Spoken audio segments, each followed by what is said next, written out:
Thank you, everybody, for coming to the Aaron Torres Podcast YouTube page. If you could do me a quick favor, see that little black subscribe button at the bottom of your screen?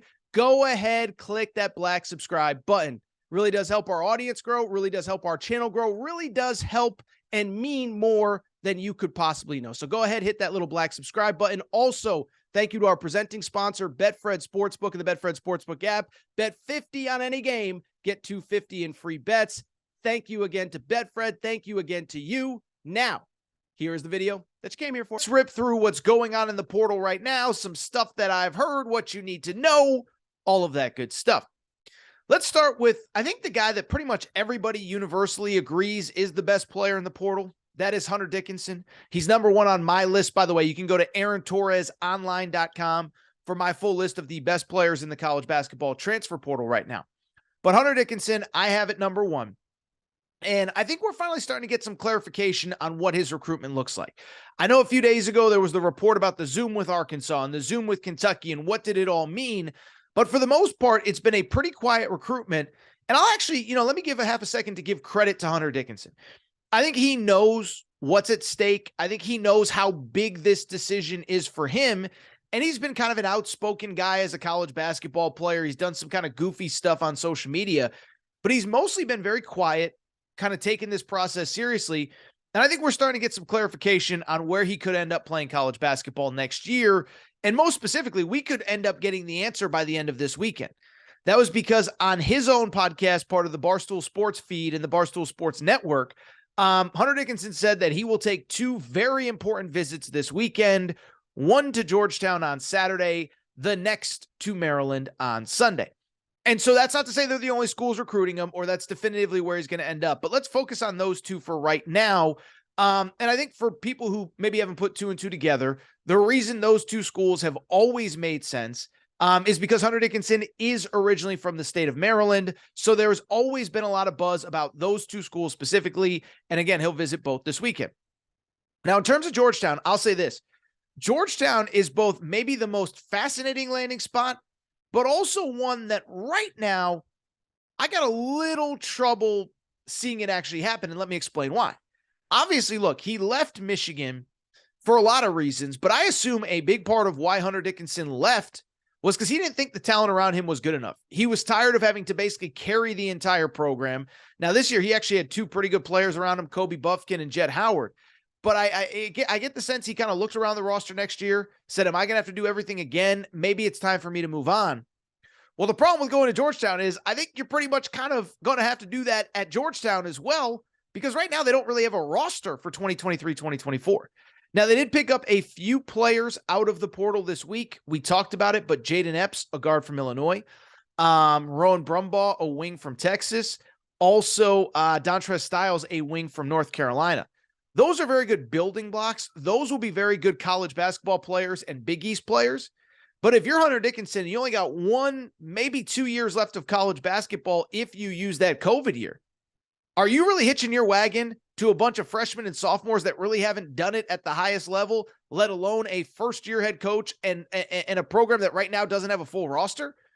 Now, what I would also say is this. If you're asking me with no personal bias as to where he lands, I kind of want to see Georgetown. Don't we all want to see Georgetown? Because, my whole thing with Georgetown is this. It is one of, in theory, the great brands in all of college basketball. The problem is pretty much anyone under 40 doesn't really remember the Georgetown when Georgetown was really humming.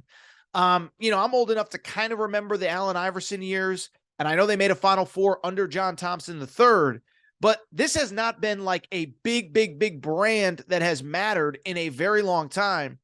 And so for them to get Hunter Dickinson under Ed Cooley in his first summer, that would be a heck of a statement for 2023, 2024. Now, I don't know if it's going to happen, but he's going to visit Georgetown. And I will say, you want that brand to matter.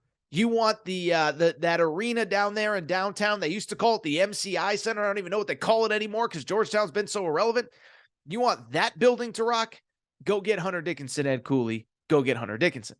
Now, it's also worth noting, on top of the Georgetown visit on Saturday, he will make a visit to Maryland on Sunday. And it's interesting, this particular recruitment, for a few different reasons. One, for people who follow the high school recruiting scene, Hunter Dickinson is from Maryland, And Maryland, coming out of high school, did not recruit him. And that was like a huge deal when it happened at the time, because Hunter Dickinson went on to be a star at Michigan. His first year, they go to the Elite Eight, and they played Maryland 3 times. And if you remember, there was actually a fight between Juwan Howard and Mark Turgeon, at the Big Ten tournament. And it was reportedly like they were kind of talking smack about Hunter Dickinson. And so I bring it up because there was real bad blood with Maryland for not recruiting Hunter Dickinson. But if he were to come full circle and end up at Maryland, that would be a wild twist to his college career. Couple things that are interesting here. One, Maryland did recently hire Hunter Dickinson's former high school head coach as an assistant. Mike Jones had been at DeMatha Catholic, the iconic high school program, then became an assistant at Virginia Tech. Now he's at Maryland. And I don't think it's a coincidence that in the spring and summer of Hunter Dickinson, he ends up at Maryland. But what's also interesting about this, I would add, is that Maryland in year 2 going into the Kevin Willard era is much further along in terms of their development as a program than Georgetown is. You look at Maryland, they're bringing back their leading returning scorer, Jameer Young. They have a very nice kind of wing low post player named Julian Reese. If the name sounds familiar, his sister is Angel Reese. You know her from LSU's national championship team. So Maryland right now, I have about 24, 25 in my way too early top 25. They add Hunter Dickinson. That's a team that might start the year in the top 10. I don't know if they're a top 10 team, but top 10, top 12, top 15, they're a legitimate contender with Hunter Dickinson. So keep an eye on Maryland. I think that one to me would be very interesting because at that point, they probably do become the favorite in the Big Ten. Michigan State is right up there, but they would be up there as well. Finally, with Hunter Dickinson, what I would just say is, I saw Jeff Goodman put out Kansas as a possibility. Listen, I'm never going to criticize anybody for going to Kansas. I mean, Bill Self, in my opinion, is the best coach in college basketball right now. Obviously, I hope his health is fine, but it appears as though he's going to be back. You have a chance to go play for Bill Self, that's fine. But in terms of where I think Hunter Dickinson is going to go, I'll be blunt. I don't even think Hunter Dickinson knows at this moment where he wants to go. So it'd be unfair for me to really speculate. Again, from a brand perspective, I think it'd be pretty cool if he was the face of the Georgetown rebuild. I think if I was his advisor, it's hard to say no to Bill Self. Maryland, he could be a key there. But like I said, I think we're going to start to get some clarification. I would guess it feels like pretty soon we'll start to get an answer from Hunter Dickinson.